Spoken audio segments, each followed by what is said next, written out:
It's Big Zoo representing the mighty Eodub. I'm with my man Majestic on the G1 Truth podcast. You already know. Yeah. G.O.B. I'm your OG's OG. I should mentor your manager. 2015 with the team out in Canada. Backstage in Quebec, prepping the MC challenges. Style classic like Raekwon's iced out tarantula. All right, y'all know what it is. It's the God in the building. It's Majestic. It's that G1 Truth podcast. You know what I'm saying? I got to big up somebody that's so important to me, near and dear to my heart, that this makes it a very, this is one of my more difficult podcasts because I have a personal relationship with this brother, and we go way back, you know what I'm saying, like Cadillac seats. So normally I would do a real formal introduction, but like I said, this is so difficult. So I just got to make sure y'all know who's in the building. I got my man Big Zoo, you know what I'm saying? One half of the mighty Solid Ground, aka Mixed Nuts, and one half of the crew, Guards of the Basement, G.O.B. You know what I'm saying? And founding member, rest in peace to the God, vice versa, founding member of the Eodub campaign. Throw it up, end of the week. You know what I'm saying? So, Zoo, or as I like to call you, Super Zoo. Hey. You know what I'm saying? Let's get this popping. First of all, I want to thank you and I appreciate you for coming out to the A. First of all, to come in and meet with me, and letting me interview you, and thank you for coming on my platform. You know what I'm saying? Respect, Joe. Let me say a super shout out to the God Majestic. We was just doing the knowledge last night that we got over 30 years of brotherhood in this game. We've been through many different chambers together, and it's a blessing to be here at ATL to make this pop. You know what I'm saying? We want to move different things around, shift the tectonic plates just so we can sit down and have this conversation. Again, my name is Big Zoo, also known as Sunzoo 7 on Instagram. That's SUNZOO and the number 7 on IG. Also known as Zen with Zoo, also known as Super Zoo. So let's get into it. Like I said, this is probably going to be one of my more difficult pods because we have such a personal relationship. So it's really hard for me to go in these places. So let's get into it. Let's talk about real quick. Let's just get into the whole Eodub campaign and talk about that, because here's the thing. What I know of Eodub, not just what I know of Eodub, when I'm out here running around and I'm interviewing different artists, or I'm on different platforms, or I'm at events and I kind of run into people, there's literally not one person that I've ever met that as soon as I say Eodub, Big Zoo, that's my man. Zoo, that's my man. Sunzoo, that's my man. I know the whole Eodub campaign. Yeah, Big Zoo is my man. I know Big Zoo. Big Zoo and all them cats. Yeah, they know me. I used to come down there, you know what I'm saying? But they used to host it. They used to host. Big Zoo was the host. And they'll mention vice versa, but your name is always, you know what I'm saying, coming up into that. Big personality, you know what I'm saying? And educator, MC, entertainer, and it really the crux of it has been with End of the Week. End of the Week is end of the WEAK. That's end of the week minds, end of the week spirits, end of the week lyrics. We're also known as Eodub, which is the E, O, and the W that make up end of the week. But again, you can follow us on IG at EODUB, right? Eodub on Instagram. Eodub is a company, hip-hop entertainment company that started in the year 2000. It was really born out of me and my partner Nunzio. We have a group called Solid Ground. My man Pro and his brother Vice Versa, along with Ego Trip, they formed a group called Eye to Eye. And we also had a DJ that you might know by the name of Scram Jones. Big shout out to Scram. Who was in a group called High Society. And we came together like Voltron in 2000 to create End of the Week. It was a weekly open mic event, so there you had the connection to End of the Week. It was on Sunday nights, and it ran in the Lower East Side of Manhattan for about 18 years. Big shout out to the LES. You know what time it is. LES is where we grew that event, and it was at a club called Pyramid for the lion's share of that time. We started off in a small club called Baby Jupiter, but we moved to the Pyramid, and it's every Sunday throughout history. I mean, 9/11 happened, The Sopranos and The Wire was actually on TV, but we was on Sunday nights at the Pyramid holding down this open mic hip hop showcase. And Majestic shared that there's so many MCs, so many luminaries that have come through that chamber, if you will. Yeah, man, I was there from A1 day one, and you know, sometimes I have to admit, you know, we're not always at the same place at the same time, even though we may occupy the same space. And it's beautiful to see what Eodub is today, and even to be a part of it at this point, trying to bring the whole Eodub campaign to the ATL area. ATL. It was ridiculous to me to know that this thing is in Ghana, it's in France, it's all over Africa, all over the it's in world. Paris. You know, it's So to that point, you know, as an MC in the year 2000, I will readily say that I didn't have that big vision, right? It really was our manager, our leader, really. His name is James Calhoun. We call him Coach Calhoun.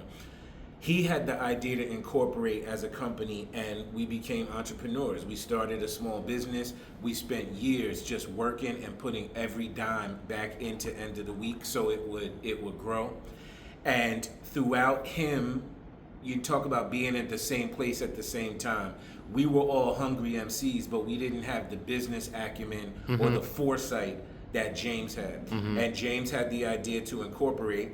So then we became a living, breathing company, an LLC in New York. And then he and Vice came up with this thing called the MC Challenge. The MC Challenge is a competition. It's 5 rounds of MC competition. It's the written round, the a cappella round, the freestyle grab bag round, the DJ versus the MC round, also known as the beat juggling round, and it's a cypher skills round where the MCs rhyme with each other. Powerful, creative competition. If you've never seen it, go Google it right now. Pause this video and go watch Eodub MC Challenge. Powerful MC competition, and that competition allowed us to then travel to other countries. It started in France, but we're in Germany, we're in Spain, we're in Africa. I'm blessed to say that all the way, that was in 2000 when we started this company. In 2025, we just had our Eodub MC Challenge World Finals in Uganda. And shout out to my brother Nunzio, who was there, Kendra was there, James, Coach Calhoun was there, Mozzie was there. And it's just a blessed experience to have started the company in 2000, rub 2 sticks together, make a company in the LES, and we just traveled to Africa for the World Finals. Yo, man, I think that's super dope, and that's why seeing those things happen and how it just, you know, played out over the years, for that to like not be in Atlanta, it just felt ridiculous to me. So I felt like I've been in Atlanta over 25 years, so I had to bring it to my home. This is my home city. I mean, BK every day, all day. Yeah, shout out to Flatbush. You done know say already. We're outside there. Did somebody say Brooklyn? Because he's going to get turned up. Word. Let me just tell all the ATL MCs, this is a powerful opportunity, right? This is where MCs are truly made. This is not a shooby-doo-wop competition. This is not American Idol. This is the MC Challenge. It's really about super bars, your stage presence, your ability to really engage a crowd, have people listen to you. And when you hear from Majestic about the very first Eodub MC Challenge, all hungry MCs pull up because you too could earn your opportunity to travel to Africa. We've been off of Eodub MC Challenge. I personally have been to Germany, to Spain, to Amsterdam, to France, to Quebec, to Berlin, Germany. We were blessed to travel the earth and do this work off of hip hop. And the winner of the US finals travels to whatever country we have the world finals in. So as I just mentioned, the latest winner, his name is Classics the Writer. He just won from the United States, and he's from where? Brooklyn. One thing I know about Eodub is that whether you run into an artist that's like a commercial artist and they may not what I would describe as like the most lyrical, down to the artist that is like super lyrical, there's not one that I never met, that I haven't met, that didn't know about Eodub. Eodub, in our early days, we really lived that moniker, end of the week. We would actually stop shows mid-performance and say to people, yo, we don't rhyme over our tracks here. We don't rhyme over our vocals. You gotta go get an instrumental, go get a TV track and come back. We would see people cuffing the mic and it sounded like, rah, rah, rah, rah, rah. We would be like, stop. Yes. Hold the mic like this. You need to be heard, you need to be seen, right? We'd have other people come who stand still and stand in the corner. We would be like, stop. Move around the crowd, speak to the crowd, engage with the crowd. The idea was to make you a better MC. It was end of the week. We can't present that. We can't allow that to go forward. And to Majestic's point, our MCs ran the gamut. You might have the super lyrical, miracle, digital, and then you might have crack selling super thug dude, right? We never were offended by any different style, and we never became marginalized. You have that all the way to the pop rappers or the singers who would come. A great graduate of Eodub is Justina Valentine, who's on Wildin' Out. She'll tell you, like she'll give it up. I actually saw her on the flight on the way down here. So what up? Get out of here. True story. So Big what up. up to Just? But she always gives it up. She actually performed at the last U.S. finals.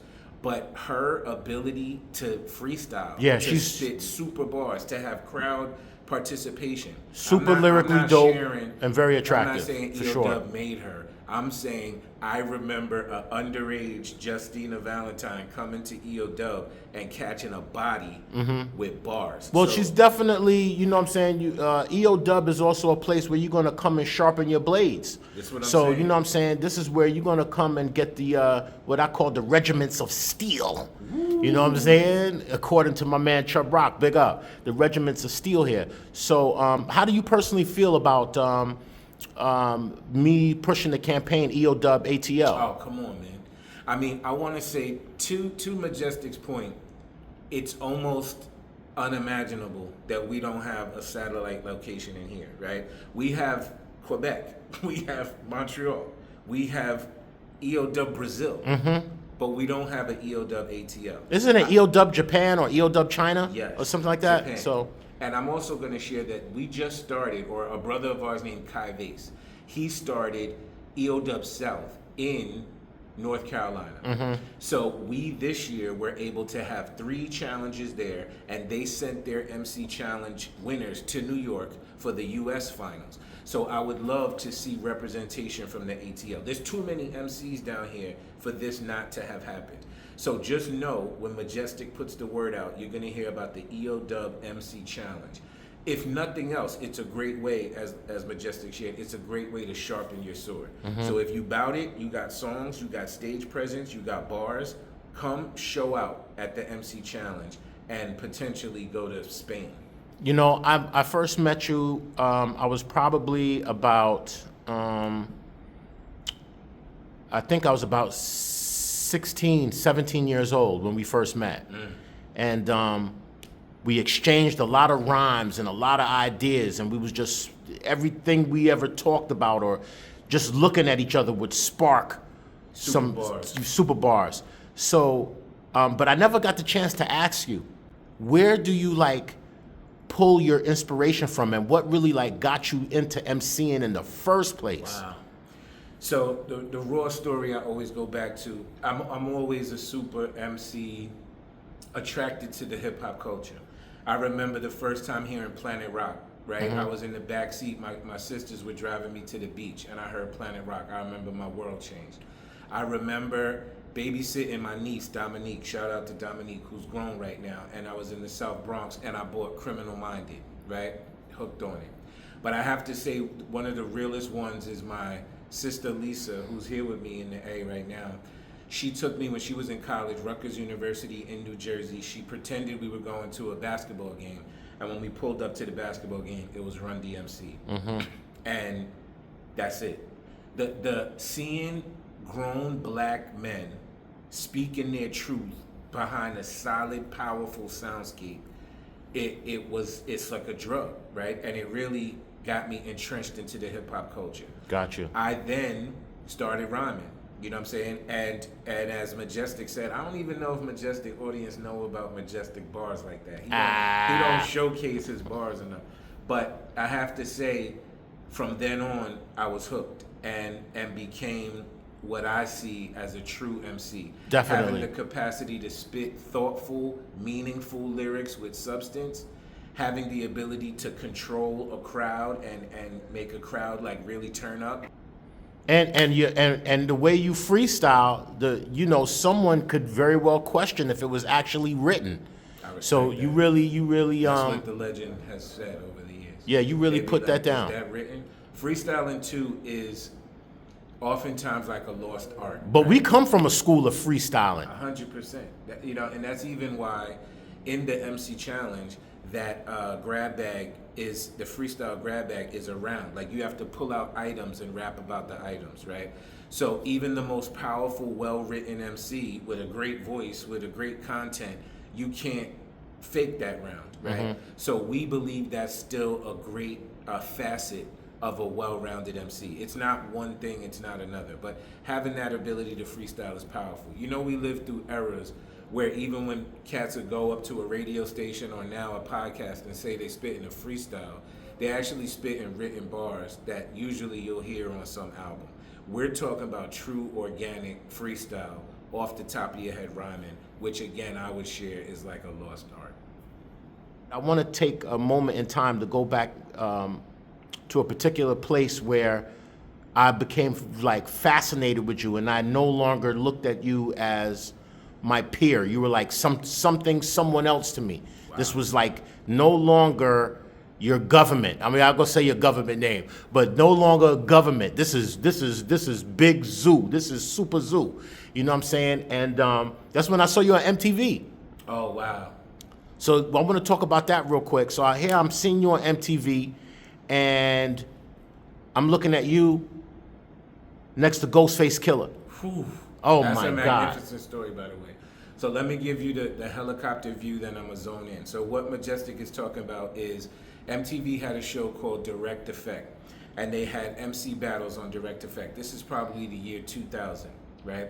And my brother Breeze Everflowing, shout out to him, he brought a bunch of MCs to audition for Direct Effect. I was one of the ones chosen, and I won 5 nights in a row, or 5 weeks in a row for this event. Now, y'all ready for the champion? He done it for like 4 times in a row, all the way from the Bronx. Please give it up for the teacher, Big Zoo!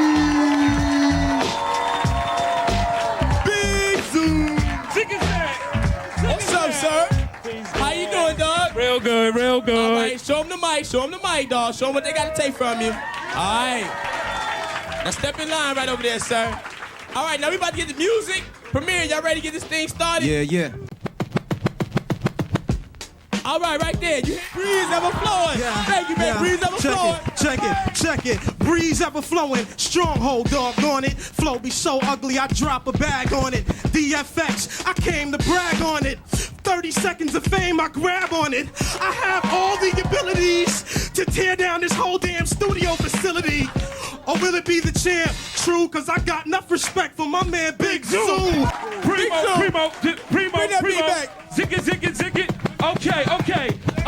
Okay, you know how I do. Zick is it, big. Zick is it, zoo. Matter of fact, I'm down with the solid ground crew. Today I got Primo on the 1 and 2. People in the house, this is like my dream. I gotta hear everybody in the house scream. I like when you go wild. Ladies scream like a music soul child. Ooh, I gotta get respect. Shout out once again to Primo and Tech. Ladies and gentlemen, Super MC, Super Zoo champ on the MTV. A great piece of one of those events is, you could Google all of this too, but was in the Wu-Tang documentary. I think it's in the beginning of episode 4 or 5. They show me on MTV introducing the Wu-Tang Clan. Ladies and gentlemen, it's an honor right now doing the jump off. Party people, the Wu-Tang Clan. Dance with the man, just start the slip dancing. But that story is powerful because that night when I show up to rhyme, I don't know who the guest is gonna be. I just know I have to do this battle. So me and my man Nunzio, he's always with me, we pull up, and I walk into the bathroom at MTV, and it's Ghostface Killer in the bathroom. So I'm trying not to get geeked out. Plus we in the bathroom, you know what I'm saying? So I'm not trying to give him the big pound and all of that. But I'm like, Ghost Dini. I'm like, yo, what up, Starks? You know, he immediately starts rocking. I'm like, yo, I'm on this battle tonight. He was like, yo, if you get up there, you really freestyling, say something about Wu-Tang Clan. And if you do that, I'll know you really about it. So I'm like, bet. We go. I end up, if you watch my bars that night, I shout out Ghost and shout out the Wu. He gave me the crazy shout out, and that night I left with I got a pair of signed Wallabies. I was so proud. Yo, brother, I was so proud of you. I was like, yo, that's my friend. You know what I'm saying? That's my guy. MC gold medal moment, you heard? I thought that was super dope. But I also look at that as a takeoff moment for you. Things started to really change. They did. You know, that year was pivotal. In 2000, I was on MTV Direct Effect. I also got married that year. I've now celebrated our 25th wedding anniversary, right? Of which I was at. I was at the wedding. He was at the wedding. Majestic was at the wedding, y'all. That was in the year 2000. That same year, we also started Eodub. And that same year, I was transitioning heavy in my personal life into education. We were already subbing at that time for about 2 or 3 years, and now this is my 30th year in education. I have served as a classroom teacher, a dean of students. I was a headmaster of school culture and climate. Pause. That's a very schmancy title. I was then a school principal for 6 years in Newark, New Jersey. Then I went to work for a company called Cambridge Education, where I was an education consultant and worked around the country. And then in 2021, I started my company, Freedom Inc. And my wife and I own a consulting company where we work with organizations. We do school quality reviews, professional learning, leadership coaching, myriad of things. And you can see this at freedomincconsulting.com. That's my day gig, if you will. But when you talk about what got me into, you know, that 2000, why it was so pivotal, is because that year I also got interviewed by MTV, right? And in that interview, they said, are you the rapper who by day goes to become a teacher, or are you the teacher who by night is like the super rapper? And I looked at the camera and I said, yes, right? Is I'm literally both of those things. So if you think about what informs me and my art and my professional life, it's the through line is education. Dope. So with that being said, let's talk about your career as a whole. And I definitely can't leave my man Rob. Big shout out to Nunzio. And while we bigged up Justina, also let me just segue to big up cats like Lupe Fiasco that definitely represent the Eodub campaign. Heavy. Big shout out to my guy Poison Pen. Heavy. You know what I'm saying? Heavy. I politic with him at Bushwick Collective, and I told him, I said, listen, I really owe you an apology because, you know, in the midst of things, I was you know, as hip hop expanded, you're gonna get late on the ball with artists and who they are. It just gets so big that it's hard to keep up with everything. And there was a time when Poison Pen was just mushing up the place. Yo. Can you really promise me that you're gonna keep this part of the interview in? This is for Poison Pen. I talk about how Majestic don't big up his bars enough. Poison Pen does not put his music at the forefront. Now, he tours with Immortal Technique every year, tours the planet.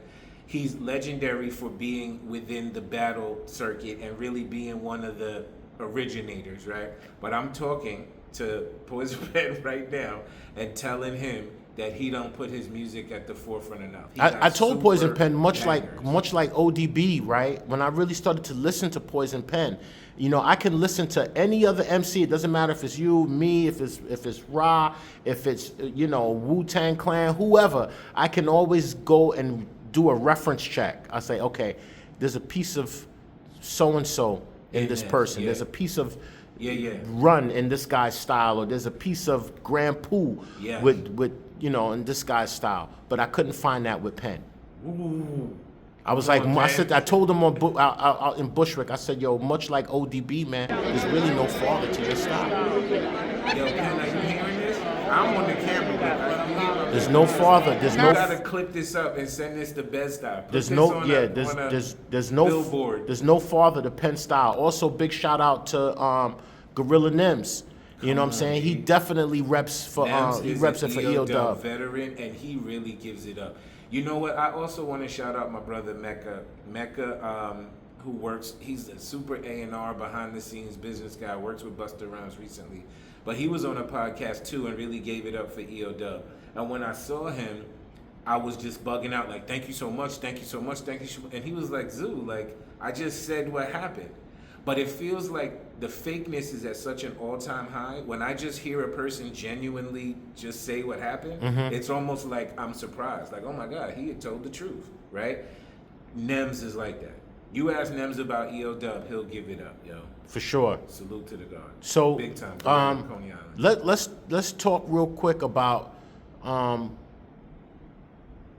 how you and actually None put this thing, not just put it together, but how did you and None click up to even go the direction that you guys have been headed in? We're going to talk about my man Nunzio. I'm going to just first tell you, this is my brethren for many years. We met in high school. We went to college together. He's my oldest daughter's godfather. He's my physical in any way. I'm in ATL, and I just went to visit his mom, right? I just went out with Nunzio's mom this morning, and we had breakfast. That's like my mom. So we are eternally brothered in the game. You remember when we was kids, he'd be like, yo, None mom is fine. Easy killer. Easy killer. Damn, she fine. Shout out to Denise Headley. Yo, we met in high school. Nunzio was from the BX. You know, quietly, None needs his own interview. Because, like, we joked that hip-hop started at 1520 Sedgwick Ave, which was Kool Herc's address. Nunzio grew up at 1570 Sedgwick Ave. None grew up buildings down from where it all Herc, started. Where it all started. So he got 100 stories, super engineer, worked for Diddy for mad years, engineered some of your favorite albums. Look on the credits of Big E, Ready to Die. Look on the credits of Life After Death. Look at the Mace album. You're going to see his government name. This is my brother Nunzio. He and I were in a group, started a group called Solid Ground. We had many members. At one time, Solid Ground might have been 7 or 8 deep.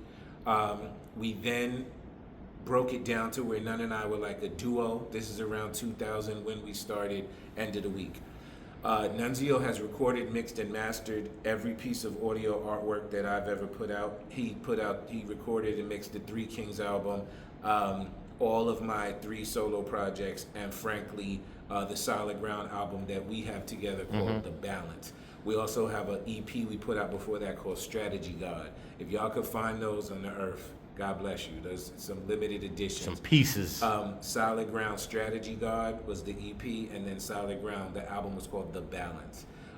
Eternally, my brother connected through music and real life, and he has been the co-pilot on every project that I've ever put out and that Eodub has put out.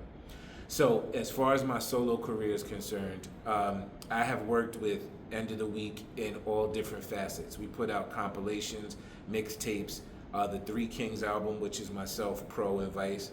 And then in the year 2000, during the pandemic, I was feeling really anxious. I had anxiety like the rest of the planet, and I turned it into music. And my first solo album is called No Beast So Fierce, right? There's really no beast so fierce as an educated, aligned black man. That's my vision. So in 2000, I put out No Beast So Fierce. Super great album, features this record called The Butters.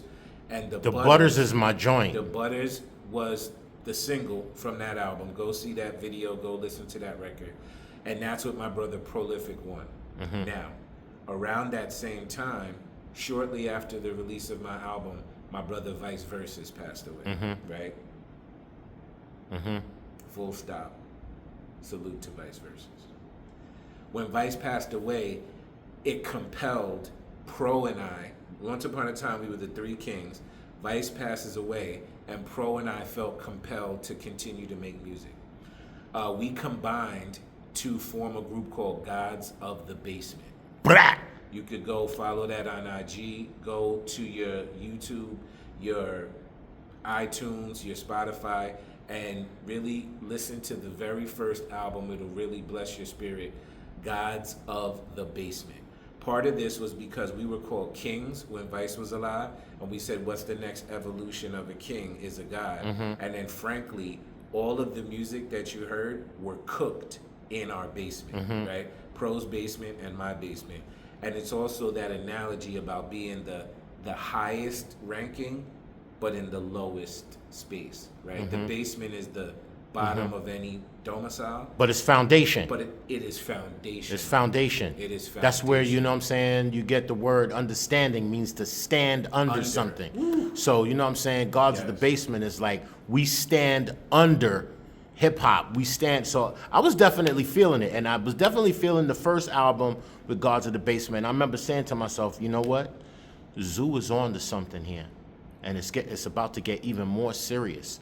So I was appreciating the music, but when the second God of the Basement album came out, I was like, okay, Pro and Zoo We and took Pro, it somewhere this different. is about so, to again, this is about this to is take with my off. brother Prolific One, and you can follow him as well. It's Prolific, and then it's spelled WONE. Also, an incredible artist. He's an artiste. He has visions and all of this. And really pay attention. If you get the chance to see this interview, please go to YouTube to Gods of the Basement, because the videos for our first and second album are also really dynamic. Really directed, thought about by Pro. I get to just play an actor in those. He has a vision for the visuals that's dynamic. So please go see that. The second album was different. And I want to say this to all my entrepreneurs. It was much more harder, in my opinion. I Super can't tell a hard. lie. And I want to speak to all my entrepreneurs for real for a moment.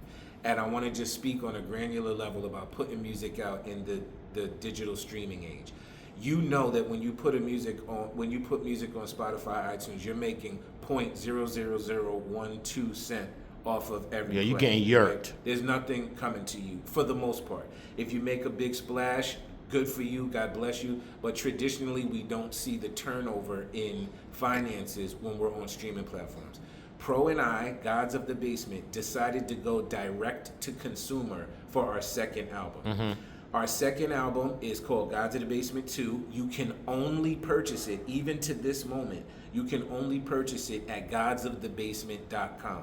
I want you to know that you will have an exclusive piece of music. And to my entrepreneurs, we made so much more money off of going direct to consumer than we did putting it on streaming platforms. Let me repeat just really clearly. We put our first album out on streaming platforms. It makes everyone aware of who we are. Our second album, we went direct to consumer. We sold like we were selling out of the trunk, like in the old school days, and we made way more money than we did putting the first album on streaming platforms. I want to share that in a serious way, because if you can cultivate an audience, cultivate a crowd like we did with Gods of the Basement, you can really curate something powerful. And to Majestic's point, the second album is dumb hard. Word. I got to give it up to like that. 9th degree black belt hip hop. It speaks to the era that we grew up in, and we actually see it like in a Def Jux-y kind of super futuristic vibe. I don't know how to capture it in words. The whole wild shit to that is right at the moment where I was really starting to appreciate the second album with Gods of the Basement. There's a point where when you get an album, you listen to it and everything's new. And then there's another point where you familiarize yourself with it, and then you start to develop, what's my joints on here? Yeah. What songs actually, what's really resonating to you? And then thirdly, you have a point where you have a synopsis or a view about the whole entire project That I love. to be able to have something to say about it. So right when in the midst of me developing my feelings about how dope the album is from a critical perspective, like a person that doesn't, like, I'm gonna act like I don't even know you. and really break it down, because if it's something that's like not right and exact, you I gotta can do come to the Zoo and one, be two. like, yo, I wasn't really feeling it. Yep. But that was not the case, not the case at all. It was actually pretty dope. And then I can get into the fact where, yo, that's my friend.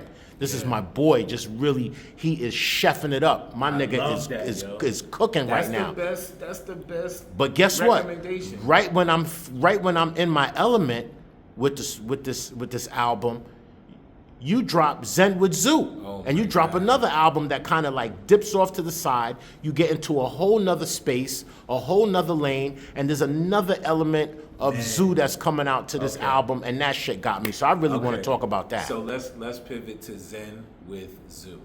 If there's anything I'd like you to walk away from this album, from this interview, it's that I'd love for you to go again to your streaming platforms. I gave it to the world. This is true audio artwork. It is my most recent album titled Zen with Zoo.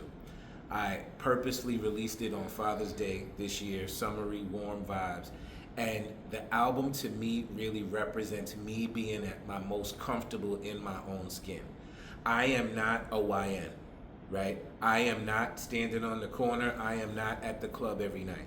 I'm a grown human being who has a mortgage. I have grown children in college. I don't traditionally speak to dumb people, right? This is a curated album. I don't mean that to sound disrespectful, but I do mean if you looking for like, you know, loud sounds with people skirt, reet, rock on the album, that's not for you. This is a finely curated piece of audio artwork, and it's called Zen with Zoo. I actually have my wife and daughters sprinkled through the album. I have a song where I talk about my parents passing, my sister's passing. I have a song where I talk about Vice, and I had an epiphany where he like appeared in the car with me one night when I'm driving. I have songs with Prolific One, with Nunzio, my brothers, like they had to live and breathe on the album. I have my niece Dominique singing on the album. And the blessing is that except for one song called Peace Black, which is produced by my brother Carnage, Peace to Carnage, the entire album is produced by myself and Nunzio. That's what's up. Besides our regular hip-hop group called Solid Ground, we have a production company called Strategy God, right? SG. And we produced this entire album. So beyond just listening to the lyrics and the themes and the content, I really want you to really engage with the soundscape. Listen to the things that we drew from, that we sampled. There's powerful soul, Afrobeat, jazz, all throughout the album. And it's my most prized piece of audio presentation to the world. It's called Zen with Zoo. My name is Big Zoo, and that album is out right now. I think, you know, as an artist and as a friend and as a person, like you're very important to me when it comes to a lot of things. When it comes to being a human being, and when it comes to being a man, because I don't think I grew up or matured as fast as you did. And I had to kind of, in some instances, like watch how you move to be able to have a flight plan for myself. But in saying that, what I'm really getting to is the fact that what I started to gain from watching you is that we grew up together. I met you when I was 16, and now we really on our grown man. We're not even that far away. We got more years behind us in some sense than in front of us, or we could be about half and half, you know. But in saying that, I started to really see where hip hop is a culture, and you and None really started to hone in on hip hop being the culture. And then from having hip hop as a culture, digging into the production aspect of the music and emceeing aspect of it, it let me really feel that this isn't a young nigga type shit. You know what I'm saying? Rap maybe. Yeah. Rap music maybe. You know, like Kara said, a passing hope or a phase with a rope. You know what I'm saying? But there, you really showed me like there's a space for the mature.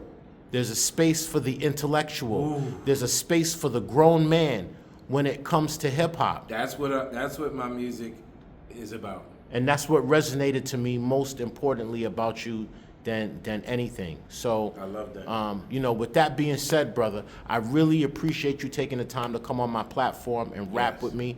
And like I said, it was very difficult for me because this is such a personal thing that it's not really like a podcast, but more like a conversation. That's a fact. Yo, shout to the God Majestic. That is my brethren. You know what I'm saying? This represents many years of brotherhood.